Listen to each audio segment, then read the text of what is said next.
Labą dieną. Labą dieną, Sigita. Šiandien lankomės Vilniaus Lopšelyje darželyje Pelėda. Ir važiuodama į šią nuostabią įstaigą prisiminiau, kad čia mano ištakos, kad čia vyko pirmosios diskusijos, pašnekesiai apie vaikų ugdymą, kai dar žengiau pirmuosius žingsnius pozityviosios tėvystės keliu. Tai šioje įstaigoje su gerbiamos Audronės palaiminimu buvo pirmosios paskaitos tėvam, mokytojam, mes diskutavom. Ar prisimenat, Audronė, kokius iššūkius mes tada sprendėm ir ar jie pasikeitė? Ko gero pasikeitė iššūkiai, bet problemos liko irgi labai panašios. Taip, jos kažkiek tai galbūt keičiasi su laiku, bet jo, kažkas panašaus. Sprendžiam tos pačius klausimus, tik kitais būdais. Taip. Ir jeigu šiandien galėtumėm pakalbinti ir pasikalbėti apie iššūkius, kurie šiai dienai iškyla vaikam ir kaip sekasi partnerystėj su tėveliais, kaip sekasi mokytojam, kokių kompetencijų mokytojam reikia, kaip, tiesiog pasikalbam apie tai, kaip ta bendrystė su tėveliais, kaip jūs matot, ar reikėtų kažkur mum, mokytojam, tėveliam, save pastiprinti, o galbūt mes esame ekspertai, o gal šiais laikais kažkas negerai su vaikais. Kaip jūs matot visą tą bendrą kontekstą? Jo, ko gero su vaikais yra viskas gerai. Ir su mokytojais tikriausiai, ir su tėvais. Taip, yra irgi viskas gerai. Su tėvais taip pat yra viskas gerai, bet keičiasi šiek tiek laikai, tėvų požiūris į darželį, į ugdymą darželyje, į tėvų galbūt indėlį į tą bendrą ugdymą kartu su mokytojais. Šiek tiek keičiasi, nei buvo anksčiau. Ir tikriausia, ne tik mes apie tai, ką kalbam, bet yra mokslininkai Neufeldas ir Gaboras, kurie net knygą parašė "Nepraraskime ryšio su savo vaikais", kad keičiasi ir kur daugiausia problemų pats santykis. Santykis tarp vaiko ir tėvų, santykis tarp vaiko ir mokytojo. Ką aš matau, kad ir šiandien su jaunimu bendraujant, tos ribos pagarbos, santykio, jeigu anksčiau mums kažkas yra santykė blogai, tai mes jį saugom, mes bandom kalbėtis, o dabar ką aš matau, ateina 5-metis vaikas, kiša koją demonstratyviai mokytojos padėjėjai ir sako: tu mano tarnaitė, tu privalai man apauti batą. Ir jeigu mokytojos padėjėja sako: ne, aš neprivalau, aš tau padėsiu tik tada, kai tu ačiū pasakysi. O sako, man tėtis sakė, kad tu esi mano tarnaitė.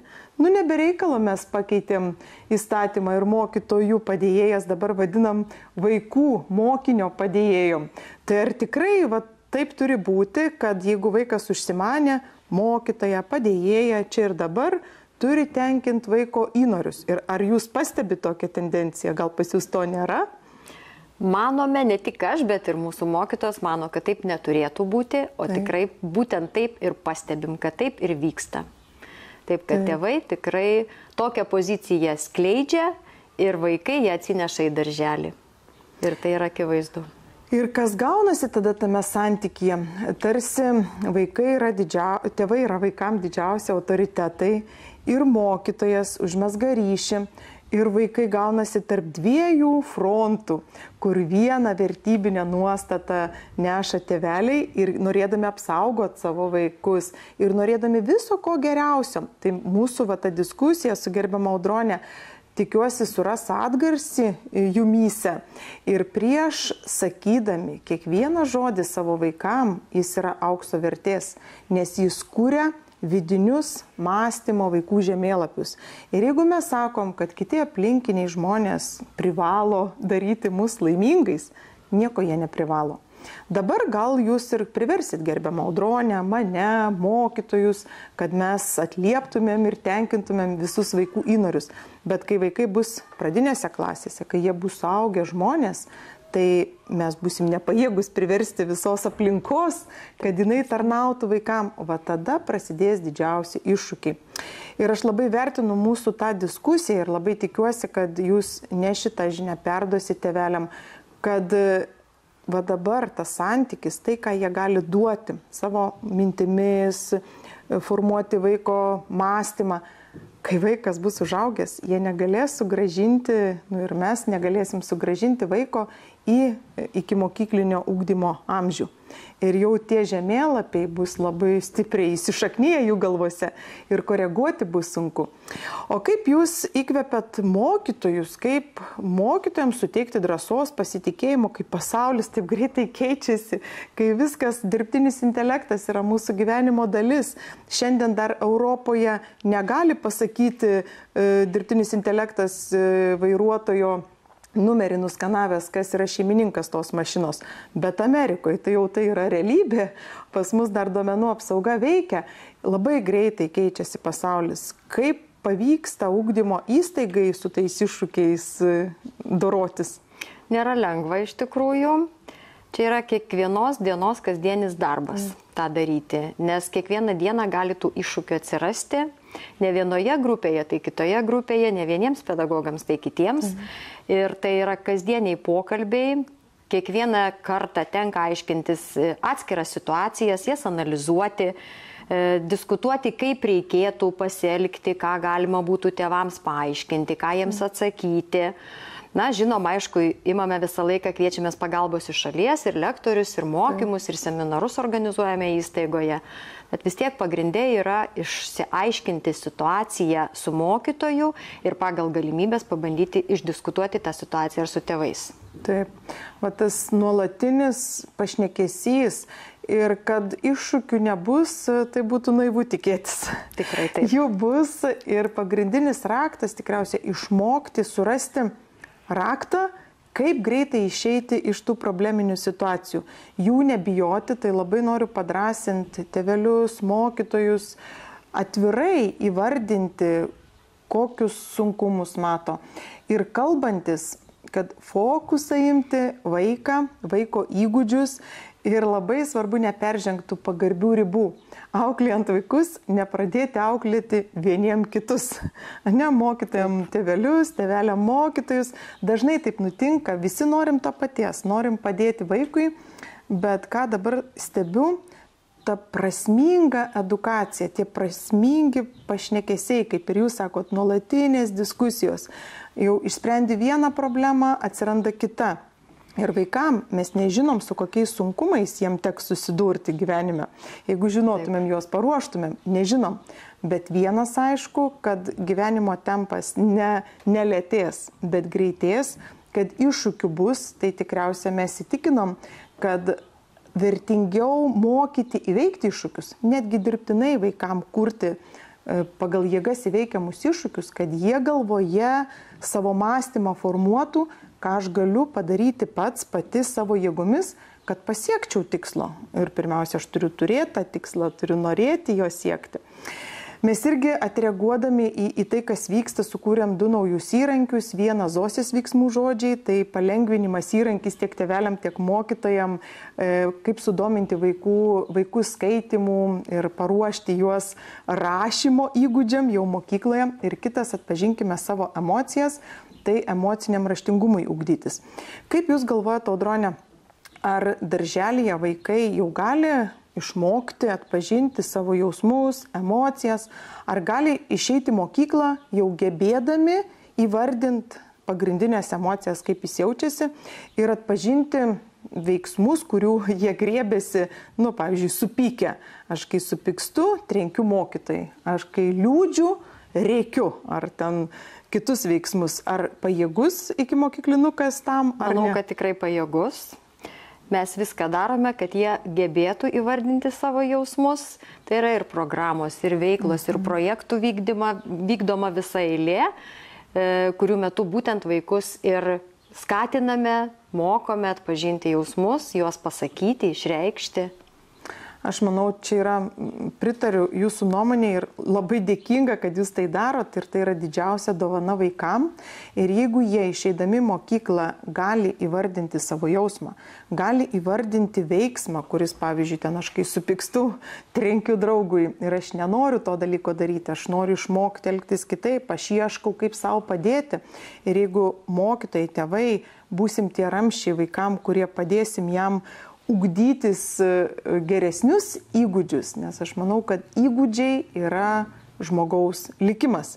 Ir čia labai svarbu, kaip mes tai darom. Ar forsuota dresūra, sakom, sėsk ant kėdutės, pagalvosi, ar ten mama vakare gamina vakarienę, tu dabar eik į kitą kambarį, pagalvosi, kas nutiko. Tikriausiai visiems labai pažįstama. Tai norėčiau, kad iš mūsų šito pašnekesio paimtumėt pagrindinę mintį, kad ne gąsdinimu, ne bausme, ne tokiu pakeltų tonų mes stengtumėmės padėti vaikui, bet su pagalba. Ir jeigu mes sodinam ant kėdutės ar paprašom išeiti į kitą kambarį, tai ir pasakom, dabar yra žmogus ir aš supykau, tai dabar tu pagalvok, kas čia įvyko, kaip tu jautiesi, ką tu darėjai. Ir mes apie tai pasikalbėsim, bet dabar bus tas tarpas ir aš negalėsiu skirti tau dėmesio, pastebėti, ką tu padarei gerai ir pasakyti gerus dalykus, įvardinti gerus veiksmus, kuriuos tu čia šiandien ir būdamas kartu su mumis darai. O tas labai svarbus santykis, kad santykis yra pagrindas ir šiandien klausantis magistrinių darbų gynimo, ką tyrimai magistrantų parodė, kad vis dėlto ir mokyklose, norint padėti kiekvienam vaikui, mes pirmiausia tai turim daryti per santykį. Jeigu mes turim pasitikėjimų grįstą santykį, tada gerąją prasme vaikai mūsų klauso, jie stengiasi tinkamai elgtis, kuo dažniau jis tinkamai elgesi, tuo greičiau susiformuos jo tinkami įpročiai. Tai nepameskim tos minties, kad santykis yra pagrindas ugdant žmogų, ne forsuota dresūra, ne bauginimas, nepakeltas tonas. Aišku, tie įrankiai dažniausiai suveikia ir mes turim gerą rezultatą, bet kokią kainą. Tada vaikai bijo tėvų, bijo mokytojų ir tada mes tokioj beprasmiškoj diskusijoje atsiduriam. O kaip sekasi jum, kokių tenka šiai dienai ugdymo įstaigoje organizuoti veiklų, kurios įtraukia tėvelius, o gal iš tėvelio ateina kokios iniciatyvos, kažkokių bendrų, kur bendruomenė stiprinančių veiklų, dalykų tenka daryti, kaip čia šitoj vietoj pas jūs? Tenka ir darome daug tokių veiklų. Galbūt reikėtų paminėti, kad anksčiau tokių veiklų buvo tikrai daug daugiau, daug įvairesnių nei dabar, bet vis tiek mes nenuleidžiame rankų ir darome bendruomeniai veiklas, tėvelius įtraukdami į ugdymo procesą, kviesdami dalyvauti veiklose, patiems netgi pravesti tam tikras veiklas, pristatyti savo profesijas, parodyti savo darbo vietą, supažindinti, ką tėveliai veikia. Ir nebūtinai savo darbinę veiklą, bet ir savo pomėgius pristatyti atvyksta tėveliai. Labai gražu. Taip, o apie šventes, kurias mes tikrai visą laiką organizuojame visai bendruomeniai, jos būna labai didelės, tai visai neseniai buvo mūsų 45-mečio šventė, kurioje tikrai buvo labai gausus būrys tėvelių. Tai irgi labai džiaugiamės, kad atvyksta gausiai, daug, aktyviai dalyvauja. O turit kokias tradicinės šventes? Tokių švenčių tradicinių mes visą laiką turime. Tai aišku ir visos kalėdos, kalėdos, Velykos, bet mums labai patinka prie šitokių švenčių dar organizuoti dirbtuvėlės, pavyzdžiui, kada tėveliai ateina ramiai pabūti grupėse. Tai nebūtinai vien tik tai kalėdinės dirbtuvėlės, gali būti ir velykinės dirbtuvėlės ir bet kokia kita tematika, kada tėvai susirenka grupėje ir kartu veikia su tėvais, su vaikais, tiesiog užsimdami kažkokią tai smagia veikla, ramia veikla. Tas suvienyje, ta kūryba kartu suvienyje ne tik vaiko ir tėvų santyki, bet ir kaip bendruomenės santyki. Būnant kartu galima vieniem iš kitų daug išmokti, pasižiūrėti, kaip kiti reaguoja, kai vaikas supyksta.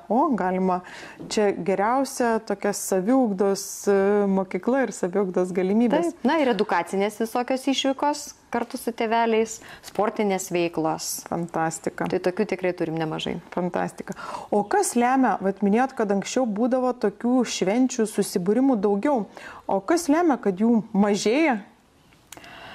Pastebime tendenciją pastarųjų metų. Nežinau, ar tai tiesa iš tikrųjų, bet daugelis pedagogų linkia manyti, kad tai visgi mūsų to uždaro kovidinio laikotarpio pasiekmė. Ar tai yra tiesa, nežinau, bet tiesiog kažkas visgi įvyko. Tai po to uždarimo atėjome šiek tiek, galbūt grįžome šiek tiek kitokie.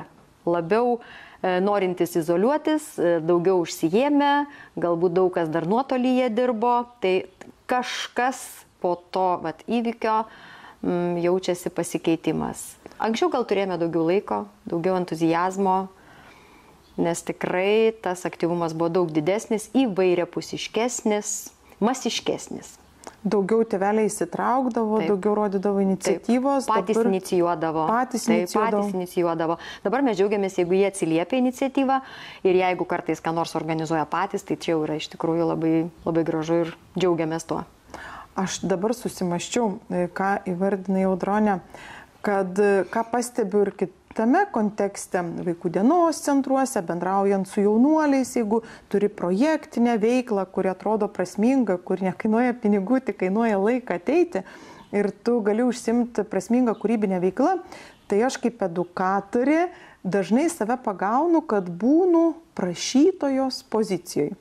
Nusinti nuorodą į paskaitą, kuri yra nemokama, tai tam laiko nėra skiriama, bet jeigu iškyla konfliktinė situacija, tai aš gaunu tokį moralą, kad kažką nepakankamai padariau, nepakankamai informacijos suteikiau, nepakankamai kažkokių edukacijų organizavau ar atliepiau tėvelių poreikius, bet kai tu darai kūrybinės veiklas, tiek santykė su vaikais, tiek santykė su tėvais, tu esi tas paslaugų teikėjas, prašytojas. Ir aš girdžiu, kad ugdymo įstaiga, bendruomenės irgi organizuojam, inicijuojam, bet atgarsio nesulaukiam. Ir tikriausia kažkas įvyko mūsų galvose, kad tai pakeitė ir mes daugiau izoliuoti. Ir ką aš matau, daugiau vienišesni, nes turiu tokių patirčių, kur tėveliai neranda išeities būnant namuose su savo vaikais, turi įvairių klausimų, bet kadangi esam uždari, bijom įvardinti tas problemas, tai kelia labai aukštus reikalavimus tada ugdymo įstaigom, ne tik iki mokyklinio ir bendrojo ugdymo įstaigom. Ir tokią dar reikia pamatuoti savo kokybiniais tyrimais, tik įžvalga padaryta, kad kuo man sunkiau susitvarkyti su vaiku namuose, tuo aš esu reiklesnis pedagogam ir neformalaus ugdymo mokytojam. Tai čia žinutė mums visiems, jeigu viduje kyla pyktis, kad kiti nepakankamai gerai elgiasi, ugdo mūsų vaiką, iškart pasimkim veidrodį ir pasižiūrėkim į save. O kaip aš reaguoju, kai vaikas būna apimtas stiprių jausmų, ar tikrai aš nekeliu balso tono? Ir kaip taip gali būti, jeigu mokykloje vaikas reaguoja į pakeltą toną, o kai mokytojas, klasės draugas pasako tyliai, vaikas nereaguoja. Ir aš turėjau pokalbį su viena šeima, kur sako, mokytoja kelia balso toną. Tai kai paprašiau tėvelių pasakyti, ką jie namuose tyliai pasako savo vaikui, kad jis iškart sureaguoja, tada tėtis ir mama išraudo, sako ačiū, viską supratau. Tai jūs irgi, kurie klausotės, išgirskit, pasimokykim vieni iš kitų patirčių, būkim atvirai su savo vaikais. Žinot, čia nuo vaikų mes nenuslėpsim to santykio. Vaikai yra mūsų veidrodis. Nors, kaip vienas tėtis sakė, sako, obuolys nuo obels toli nerieda. Sako, o jeigu obelis auga ant skardžio, tai obuolys gali toli nuriedėti. Tai čia, žinot, visokių yra tokių žinučių, bet žinot, to santykio, kuris yra realus, mes neapgausim ir vaikai taip kaip jaučiasi šalia mūsų, taip jie ir jaučiasi. Labai svarbu, kad tas santykis būtų palaikantis, kad mokytojai palaikytų tėvelius, tėveliai mokytojus, vaikai mokosi iš pavyzdžio. Ir kaip jum, Audrute, pabaigai, kaip jum sekasi, kokių reikia griebtis, čia pozityvių, negatyvių, nežinau, kokių būdų, priemonių, kad įkvėpti bendruomenę, kad įkvėpti tėvelius, atviram dialogui, atvirai kalbėtis, paprastai, kad vertint tą santykį, kurį turim, kad sukurt vaikam tiek darželėje, kad būtų gerai, tiek namuose, kad tėvai nebijotų klausti, atvirai pasakyti, su kokiais sunkumais susiduria ir kad mokytojas nebijotų tėveliams suteikti tos informacijos realios apie vaikų patiriamus sunkumus. Kaip čia jūs motyvuojat bendruomenę atvirai kalbėtis, būti nuoširdžiais vieniems su kitais, nes aš matau, kad dabar labai didelė problema. Taip. Na, aš ko gero galbūt labai dažnai man patinka ir manau, kad tai išgirsta tėveliai. Net nuo pirmų dienų, atėjus naujokams į susirinkimą, visą laiką sakau, jog mūsų pedagogų darbas yra labai sudėtingas, labai reikalingas, labai sunkus ir kad tikrai tėveliai pamatuotų tai, ateidami ir ieškodami galbūt kažkokių tai negatyvų įstaigoje, įvertintų laiką, kiek vaikas praleidžia grupėje, darželyje, įvertintų tai, ką jie nuveikia parsivedę vaiką į namus, kiek jie dėmesio skiria, kiek vaikas būna kartu, kiek jie veikia lauke, ar žaidžia kartu, ar vaikas tiesiog praleidžia laiką prie televizoriaus ekrano arba prie su telefonu rankose. Tai visą tai pasvėrus, visą laiką raginu juos atkreipti dėmesį į pedagogo darbą ir į jo svarbą ir kad juos tikrai reikėtų saugoti, globoti ir vertinti. Tai galbūt tokia pirma žinia naujokų tėveliams visą laiką siunčiu, o mokytojus visą laiką raginu išklausyti tėvų lūkesčius, rūpestį, nerimą, išklausyti ir jeigu pavyksta išspręsti tą problemą ar ten rūpestį tą pačią dieną su tėveliais, jeigu nepavyksta tikrai pasakyti, kad galima į tą klausimą atsakyti, paieškant atsakymo su manimi kartu, su pavaduotojomis, su kitais darbuotojais, žiūrint, koksai klausimas yra. Tai tiesiog stengtis, kad tos problemos neįsisenėtų, kad tie kažkokie tai negatyvai netaptų dar didesnėmis problemomis, juos spręsti, stengiuosi kalbėti tiesiogiai su tėvais, nekalbėti elektroniniais laiškais, tai labai sunku išskaityti tą žinutę ir emociją, ką tu rašai. Tai daugiau informacijai skirta, o visus tuos klausimus stengiuosi aptarti žodžiu konkrečiai su tėveliais. O mokytojus visą laiką palaikau ir stengiuosi tą daryti nuolat, nes tikrai motyvacija labai mažina, žemina tėvelių, kartais tikrai nepagrįstos galbūt pretenzijos. Lūkesčiai. Ir lūkesčiai nepamatuoti. Taip. Ir tikriausiai nelengva būna tai padaryti ir tas nuolatinis procesas. Taip, tai yra nuolatinis procesas. Vieni tėveliai išeina, ateina vėl nauji. Ir tai mes niekada neišspręsime tų problemų iki galo, nes visą laiką su dalimi tėvelių atsisveikiname, su kuriais jau galbūt pavyko užmegzti gerą ryšį ir kontaktą, kurie jau veda savo antrus, trečius vaikus ir jau išeina iš mūsų, kaip visai neseniai girdėjome, mama 14 metų suskaičiavo ištisinio lankymo darželyje, taip, su savo vaikučiais. Ir dabar tenka atsisveikinti. Tai tikrai su tokiais tėveliais būna daug lengviau, paprasčiau ir jie netgi mums padeda ugdyti mūsų naujokų tėvelius. Tai yra labai smagu ir svarbu, nes jie kartu irgi, jiems pataria, visgi netgi ir pamoko tam tikrais atvejais, kad tikrai viskas yra gerai ir nereikia ieškoti to, ko nereikia, ko nepametėjai. Tai vat. Kaip gražu, ką girdžiu, kad bendruomenės nariai, tėveliai jaučiasi įsipareigoję nukurti ir perduoti žinią naujokų tėveliam. Bet tas labai svarbu, kaip padaryti, kad kiekvienas tėtis, mama jaustųsi tuos bendruomenės nariu.